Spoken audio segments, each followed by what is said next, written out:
మీరు సొంతంగా ఇల్లు కనుక కొనాలంటే ఈ రూల్ని ఫాలో అవ్వండి. ఈ రూల్ వచ్చేసి 5, 20, 30, 50 రూల్. ఫర్ ఎగ్జాంపుల్ అనుకుందా, మీరు నెలకి ₹1,00,000 సంపాదిస్తున్నారు, సంవత్సరానికి 12 లక్షలు సంపాదిస్తున్నారు. ఫస్ట్ 5 కదా, సో మీ 5 సంవత్సరాల ఇన్కమ్ కంటే ఎక్కువ ఉండొద్దు మీరు తీసుకునే లోన్. సో 12 into 5 ఎంత? 60. సో మీరు కొనే ఇల్లు 60 lakhs లోపల ఉండాలి.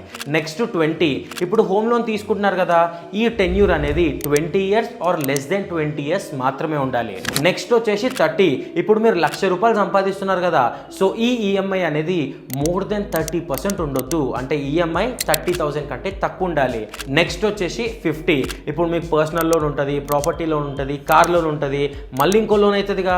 సో మీ అన్ని లోన్ ఈఎంఐస్ అనేది మీ శాలరీలో 50% కంటే ఎక్కువ ఉండొద్దు అని ఈ రూల్ అయితే చెప్తుంది. అండ్ ఈ రూల్ నిజంగానే వర్క్ అవుతుందా కాదా కామెంట్ సెక్షన్లో ఒకసారి కామెంట్ చేయండి.